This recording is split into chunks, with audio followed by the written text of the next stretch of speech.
여러분, 오늘은 야곱에 관한 설교 시리즈 마지막 설교입니다. 오늘 저는 야곱의 노년에 있었던 이야기를 좀 하려고 합니다. 야곱이 고향으로 돌아오는 과정, 그리고 형 에서를 만나는 과정은 건너뛰겠습니다. 왜냐하면 이 주제로 제가 여러 번 설교를 했기 때문에 이 과정을 좀 건너뛰고요. 이제 야곱이 바로를 만나는 장면을 우리가 설명하면서 오늘 말씀을 제가 전하려고 합니다. 여러분, 4주에 걸쳐서 야곱이 어떤 사람이었다고 제가 말씀을 드렸습니까? 복습인데, 야곱은 어떤 사람이었죠? 참 야비하고 비열한 사람이었다고 제가 여러 번 말씀을 좀 드렸습니다. 축복을 받기 위해서는 수단과 방법을 가리지 않는 사람이었다고 제가 말씀을 드렸습니다. 그런데 야곱이 라반을 만난 후에 서서히 달라지기 시작합니다. 라반의 모습 속에서 자신의 모습을 발견했기 때문입니다. 이것을 우리는 심리학 용어로 거울 치료라고 합니다. 거울 치료는요, 타인의 행동을 통해 자신의 문제점을 깨닫고 반성하도록 유도하는 방법입니다. 자신과 비슷한 행동을 하는 타인을 보면서 자신의 모습을 객관적으로 바라보게 하여 자기 성찰, 잘못된 행동을 교정하는 치료 기법입니다. 하나님께서는 이 거울 치료를 통해서 야곱을 서서히 변화시켜 가고 계십니다. 야곱은 라반의 모습 속에서 라반이 물질에 집착하고 있고 드라빔에 집착하고 있다는 것을 보게 됩니다. 야곱은 라반의 모습 속에서 지금 내가 무엇을 의지하고 있는지를 깨닫게 되었다는 겁니다. 그리고 이제는 그 의지했던 대상을 바꾸기로 결심을 합니다. 지금까지 야곱이 축복을 갈망했다면 이제 하나님을 갈망하는 삶을 살아가게 됩니다. 물질에 집착했다면 이제는 그 물질을 주시는 하나님을 바라보게 되었다는 거죠. 이처럼 노년의 야곱은 완전히 하나님의 사람으로 바뀌어집니다. 그렇게 노년의 삶을 살아가던 야곱에게 충격적인 사건 하나가 발생하게 됩니다. 그것은 죽은 줄로만 알고 있었던 요셉이 살아있다는 소식이었습니다. 여러분, 죽었다고 생각했던 아들이 살아있다라는 소식을 들었을 때 그 아버지의 그 감정은요, 이루 말할 수가 아마 없을 겁니다. 그래서 이제 가나안 땅의 모든 것을 뒤로하고 고향을 떠나게 됩니다. 지금까지 가나안 땅이 아무리 기근이 많이 들었어도요, 야곱은 그 땅을 떠나려고 하지 않았습니다. 그 땅은 아브라함과 이삭 때부터 터전을 잡고 220년간을 살아온 터전이었습니다. 아브라함과 이삭 때도 가나안 땅에 기근이 있었습니다. 그런데 아브라함과 이삭의 가나안 땅을 떠났다가 어떤 일을 경험하게 됩니까? 아내를 뺏길 뻔한 일을 경험하게 됩니다. 아마 이 사실을 야곱도 잘 알고 있었을 겁니다. 뿐만 아니라 가나안 땅은 하나님께서 약속해 주신 땅입니다. 야곱은 그 땅으로 돌아오기까지 몇 년이 걸렸습니까? 다시 돌아오기까지 20년이 걸렸어요. 그렇게 힘들게 돌아온 그 땅, 할아버지 때부터 살아오면서 이제 터전을 잡고 그것에 집도 짓고 땅도 소유하고 있었습니다. 다시 말해서 집문서, 땅 문서를 두고 아무런 거처도 없는 애굽으로 간다는 것이 말이 되느냐 하는 겁니다. 하나님은 야곱의 이 마음을 다 알고 계셨습니다. 그래서 하나님은 요셉이라는 충격 요법을 통해서 야곱이 가나안을 떠나서 애굽으로 오게 하셨습니다. 하나님은 요셉을 미리 애굽에 보내셔서 야곱 가정이 가나안 땅의 기근을 피할 수 있도록 모든 것을 예비해 놓으셨다는 거죠.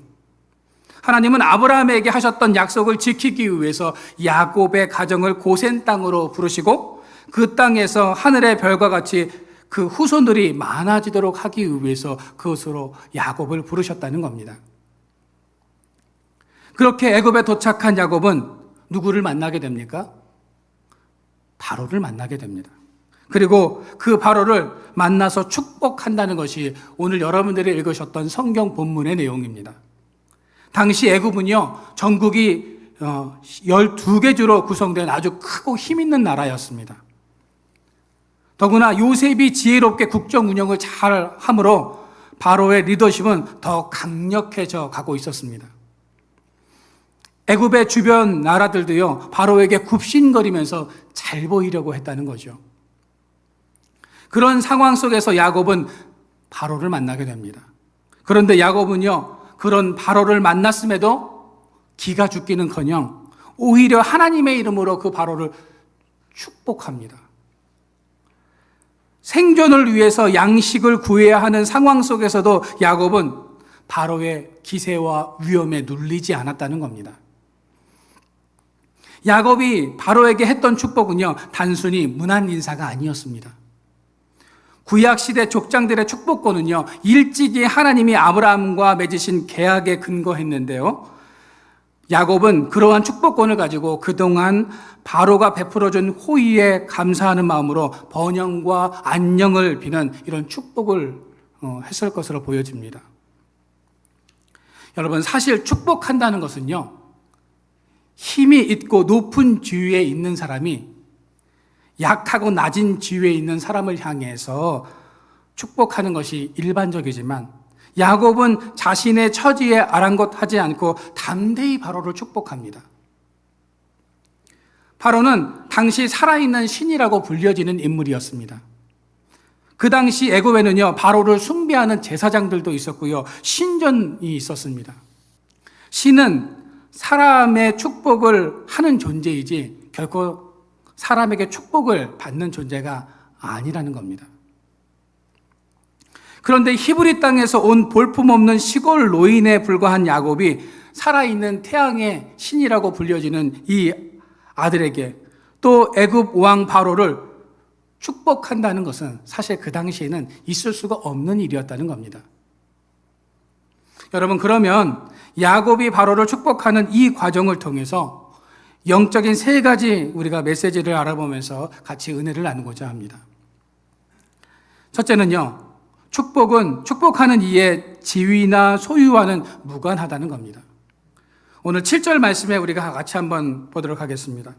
같이 읽겠습니다. 시작. 요셉이 자기 아버지 야곱을 인도하여 바로 앞에 서게 하니 야곱이 바로에게 축복하매. 축복하다라는 단어는요, 구약 성경에 415번 등장합니다. 하나님은 하나님의 사람들이 어떠한 형편에 있을지라도 하나님의 이름으로 누구든지 축복할 수 있다고 말씀을 합니다. 사람의 지위나 소유가 많지 않아도 얼마든지 상대를 축복할 수 있음을 우리는 야곱의 경우를 통해서 알 수 있다는 거죠. 애굽의 바로는 야곱 가족의 정착과 생존을 좌우하는 절대적인 권력자였습니다. 야곱은 이런 바로의 눈에 좋게 보여야 하는 상황임에도 바로를 만나자마자 축복을 합니다. 이처럼 누군가를 축복하는 행위는요, 세상의 지위나 소유에 있지 않음을 오늘 본문을 통해서 우리는 알 수 있다는 겁니다. 지난달이었습니다. 제가 교육자 회의에 갔는데요, 우리 이 경기도 지역을 담당하고 있는 감독님이, 원래는 감독님이 거의 잘 안 오세요, 교육자 회의 때. 그런데 이번에 갔을 때는 오셨어요. 감리교에서 감독은요, 13명 뿐입니다. 수만 명의 목회자들 중에서 감독이 된다는 건 대단한 영광이 아닐 수 없습니다. 또한 영적인 지도력이 있어야 하고요, 재정도 아주 많아야 하고 교회 사이즈도 어느 정도 되어야 감독 선거에 나갈 수가 있습니다. 그런 감독님이 작은 광주동지방 교육자 회의에 참석하셨습니다. 감독님은 교육자 회의에 오셔서 설교도 해주시고 새롭게 임명된 임원들에게 축하도 해주시면서 상패도 나누어 주셨습니다. 그렇게 모든 순서가 다 끝마쳐지고 마지막 축도만을 남겨놓고 있는 상황이었습니다. 그렇게 축도하기 위해서 감독님께서 강단에 오르셨는데요, 강단에 오르셔서 이런 말씀을 하시는 겁니다. 제가 축도를 하는 것보다 이번 달에 은퇴하시는 작은 교회 목사님이 계신데 그 목사님께서 축도를 해주시면 좋겠습니다 라고 하면서 그 목사님을 강대상으로 불러서 축도해달라고 요청을 하신 것이었습니다. 지금까지 목회를 해오시면서 쌓아놓으셨던 모든 영성을 다 끌어모아가지고 이 자리에 앉아있는 이 사역자들을 위해서, 목회자들을 위해서 축도를 좀 해주시고 앞으로 새롭게 감독으로서의 그 직분을 잘 감당해야 하는 자신을 위해서도 좀 축도를 해주시면 좋겠다라고 이런 말씀을 하시면서 그분에게 축도를 부탁하시는 것을 제가 보았습니다. 여러분들도 아시는 것처럼 대체적으로 축도는 능력 있고 영성 있으며 연륜이 있는 분, 감리사나 감독들이 많이 합니다. 명망이 높은 사람들에게 부탁을 많이 한다는 거죠. 저는 이 장면을 보면서 야곱이 바로를 축복했던 오늘의 본문 내용이 떠올랐습니다. 여러분, 축복을 빈다는 것은요, 소유가 많거나 높고 화려한 지위에 있어야만 사람을 축복하는 것이 아님을 오늘 본문은 우리에게 말씀합니다. 야곱은 세상의 왕을 비롯한 모든 사람을 축복할 수 있는 이 특권을 하나님께서 자신에게 주셨음을 알고 있었습니다.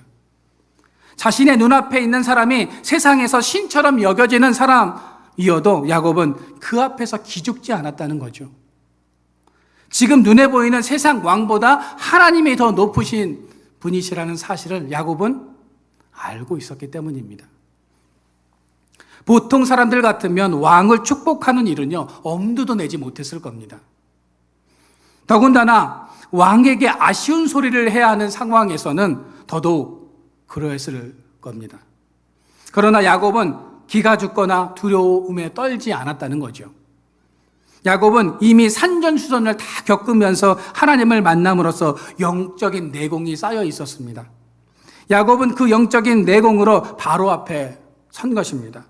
어느 누구도 감히 할 수 없었던 이 축복을 하나님의 이름으로 선포하고 있습니다.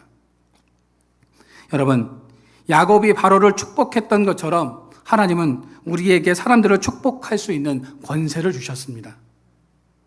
이제 예수 그리스도의 이름으로 서로를 축복하시기를 바랍니다. 한번 우리 서로 축복해 볼까요? 이렇게 한번 축복해 봤으면 좋겠습니다. 건강을 선포하시고 묶여져 있는 것들로부터 자유케 될 것이라는 이런 축복의 선언을 한번 해봤으면 좋겠습니다. 건강할지어다, 회복될지어다, 풀려질지어다, 모든 문제들이 주 안에서 해결될지어다. 이렇게 우리가 서로 앞뒤에 계신 분들을 향해서 그분의 형편과 상황에 따라서 이런 축복을 한번 우리가 선포해 보도록 하겠습니다. 자, 우리 한번 지금부터 시작해 보겠습니다. 자, 해보겠습니다. 어색하시죠? 예, 많이들 어색해 하신데, 건강할지어다, 회복될지어다, 해결될지어다, 풀려질지어다. 아멘. 믿으십니까? 여러분들의 삶 속에 이런 놀라운 역사들이 일어나길 주님의 이름으로 축원합니다. 축복은요, 하나님의 이름으로 선포하는 겁니다. 우리는 선포하는 거고요. 역사는 누가 하십니까? 하나님이 하시는 거예요. 그래서 우리는 입술을 열어서요, 선포하는 삶을 살아가야 합니다. 여러분, 우리의 입술은 저주를 말할 수도 있고 축복을 말할 수도 있습니다. 그래서 우리는 더더욱 축복의 이 언어를 선포하면서 살아가야 합니다. 창세기 12장 3절 말씀 우리가 같이 한번 읽어볼까요? 우리 같이 한번 읽어보도록 하겠습니다. 시작. 너를 축복하는 자에게는 내가 복을 내리고 너를 저주하는 자에게는 내가 저주하리니 땅의 모든 족속이 너로 말미암아 복을 얻을 것이라. 아멘. 여러분, 우리는 축복하는 인생을 살아가야 합니다. 하나님은 야곱의 입술을 축복하는 입술로 그 인생으로 바꾸어가고 계십니다. 바로를 축복하던 야곱은 창세기 49장 28절 말씀해 보시면 12아들들에게도 축복을 하죠. 우리가 창세기 49장 28절 말씀을 같이 한번 읽어볼까요? 같이 한번 읽어보겠습니다. 시작. 이들은 이스라엘의 12지파라. 이와 같이 그들의 아버지가 그들에게 말하고 축복하였으니 곧 그들 각 사람들의 분량대로 축복하였더라. 여러분, 오늘 집에 가셔서 내 주변 사람들에게, 우리의 자녀들에게, 우리의 부모님에게 축복하시기를 바랍니다. 주님의 이름으로 축복하면요, 그 축복의 내용대로 선포하면 그대로 하나님께서 이루어 주시고 역사해 주십니다. 그 사실을 믿고 여러분 축복해 보시기를 바랍니다. 오늘 야곱도요, 그 자녀들을 앞에 놓고 죽음을 이제 앞두고 있는 야곱이 자녀들을 향해서 지금 축복 기도를 하고 있는 것 아닙니까? 여러분, 야곱의 삶이 우리에게 도전이 되는 것은요, 그의 삶이 축복으로 마무리되고 있다는 것입니다. 야곱이 그의 이름대로 살아갈 때는 그 인생이 아름답게 마무리될 수 없을 것이었습니다. 그런데 하나님이 이런 야곱을 택하여서 이스라엘이라는 새 이름을 주셨기에, 또한 야곱을 결코 포기하지 않으시고 함께 해주시고 사랑해 주셨기 때문에 그의 삶이 아름답게 마무리될 수 있었다는 겁니다. 비로소 야곱은 축복의 사람이 될 수 있었던 것입니다. 그래서 우리는 입술을 열어서 사람들을 축복해야 합니다. 비아냥거리고 저주하고 비하하고 혐오하는 언어가 아니라 사람들을 축복하는 입술을 가져야 하는 것입니다. 하나님은 우리의 입술이 축복을 선포하는 입술이 되어지기를 원하고 계십니다. 야곱의 입술을 변화시키셨던 것처럼 하나님은 여러분들의 입술을 변화시키실 것입니다. 바라기는 나의 형편과 상황이 아닌 하나님께서 우리에게 주신 특권과 능력으로 축복하는 이런 삶을 살아가시기를 바랍니다. 그 입술에 하나님께서 능력을 주시고 그 입술로 선포되어지는 대로 이루어지는 역사가 일어나기를 주님의 이름으로 축원드립니다. 두 번째는 인생은 나그네 기름을 기억하라는 겁니다. 옛말에요, 공술의 공수거라는 그런 말이 있습니다. 어떤 뜻입니까? 빈손으로 왔으니 빈손으로 가는 것이 인생이다라는 거죠. 성경에 공술의 공수거를 한 단어로 뭐라고 표현하고 있습니까? 오늘 본문에서요. 그것은 나그네라는 이 표현입니다. 우리 인생을 나그네에 비유하는 것은요, 아무리 우리가 많이 가졌어도요, 이 땅을 떠날 때는요, 어때요? 모든 것을 다 두고 가기 때문입니다. 오늘 9절 말씀을 우리가 같이 한번 읽어보도록 하겠습니다. 같이 읽겠습니다. 시작. 야곱이 바로에게 아뢰되 내 나그네 길에 내 나이가 얼마 못 되니 우리 조상의 나그네 길에 연조에 미치지 못하나 세월을 보내었나이다 하고, 오늘 본문 말씀에 보시면 바로는 야곱을 만나서 그의 나이를 묻습니다. 야곱은 자신의 나이가 130살이라고 말하면서 자신의 인생을 나그네 길로 표현하고 있다는 거죠. 이 고백은 인생의 참된 이치를 깨달은 사람만이 할 수 있는 고백입니다. 야곱은 지금까지 자신이 어떤 삶을 살아왔는지 당시에는 몰랐지만 노년이 되고 하나님의 부르심을 받을 날이 가까이 오자 지금까지 자신이 참 어리석게 살아왔다라는 것을 깨닫게 되었다는 겁니다. 그렇게 악착같이 소유하면서 평생을 살아왔는데 130이 되어서 보니 참 모든 것이 내 욕심이었다라는 것을 깨닫게 되었다는 겁니다.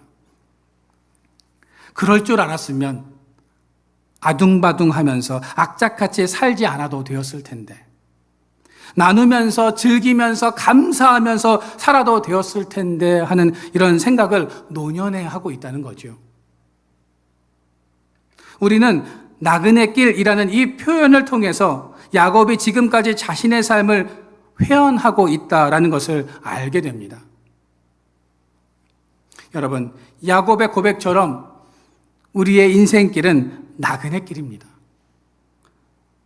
지난 화요일이었는데요, 좋은 글을 모아놓은 인터넷 그 글이 있어서 제가 자주 그런 글들을 읽는데, 그날따라 눈에 들어오는 그 글이 한 개가 있었습니다.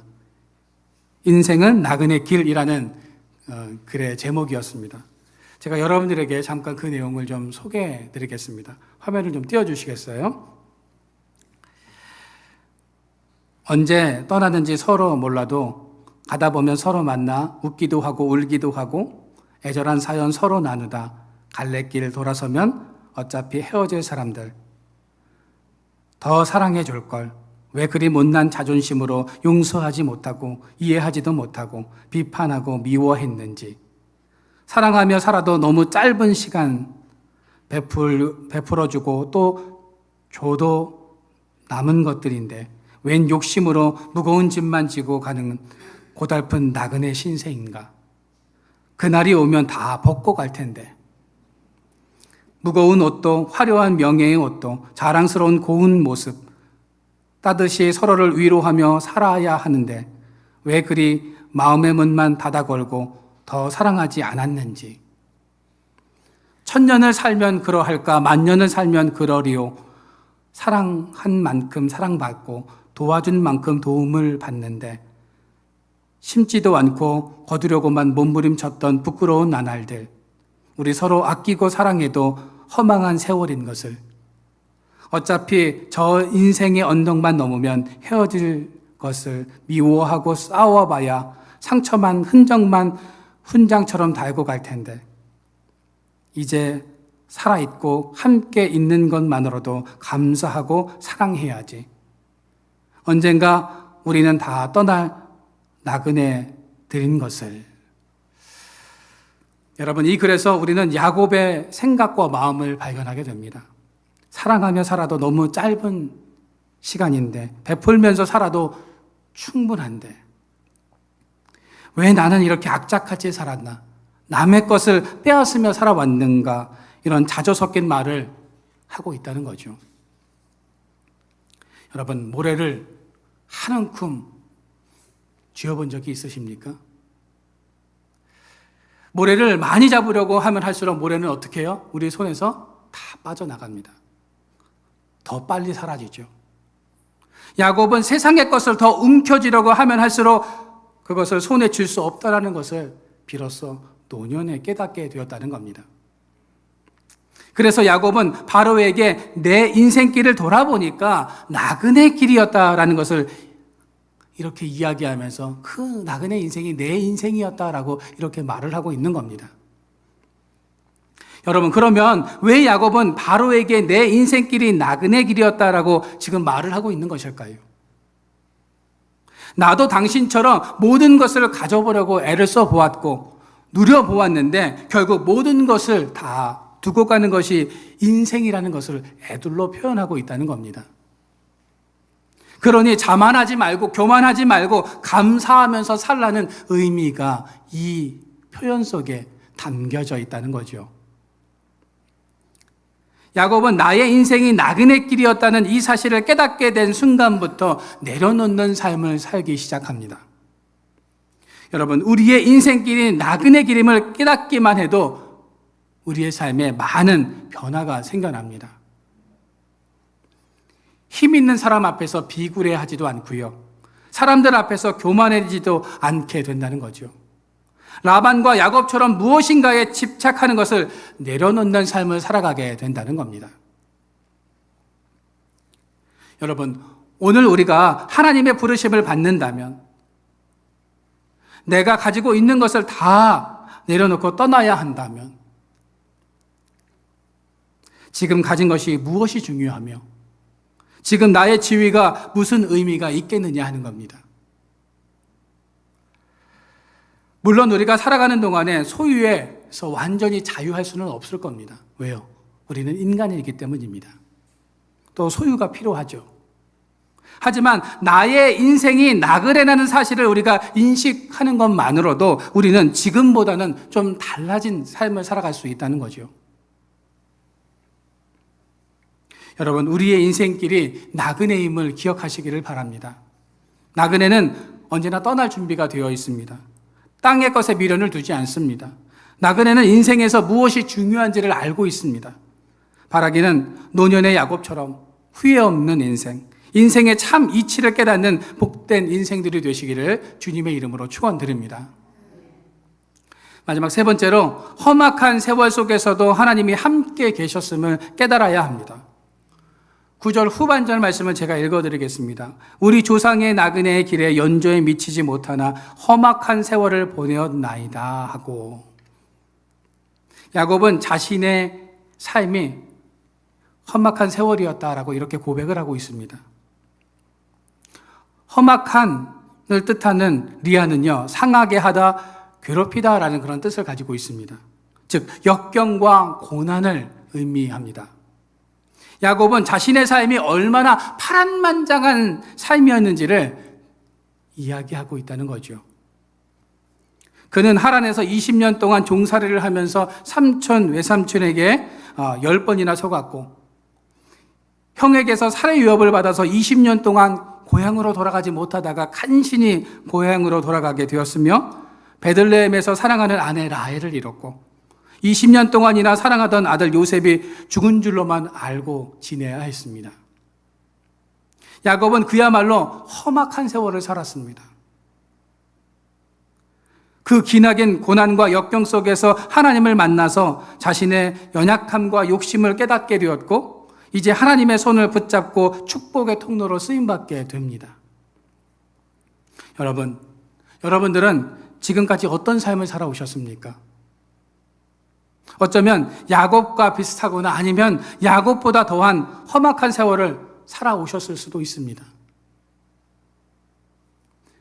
지금까지 살아오셨던 삶의 과정은 고난과 역경일 수 있지만, 그 고난으로 인해서 우리가 하나님을 붙잡게 되었다면 그것은 은혜입니다. 야곱도 지금 험악한 세월 속에서 하나님께서 함께 하심을 깨닫게 되었다는 거죠. 그 하나님의 은혜가 아니었다면 야곱은 여전히 죄인된 모습으로 세상에 붙잡혀 살아가고 있었을 것입니다. 그런데 그 험악한 세월 속에서 분명하게 깨닫게 된 사실은 하나님께서 야곱을 떠나지 아니하시고 야곱과 함께 하셨다는 사실입니다. 야곱이 죄악된 삶을 사는 그 순간 속에서도 하나님은 야곱이 죄악된 길에서 완전히 넘어지지 않도록 붙잡고 계셨다는 겁니다. 우리 창세기 28장 15절 말씀을 같이 한번 좀 읽어볼까요? 같이 한번 읽겠습니다. 시작. 내가 너와 함께 어디로 가든지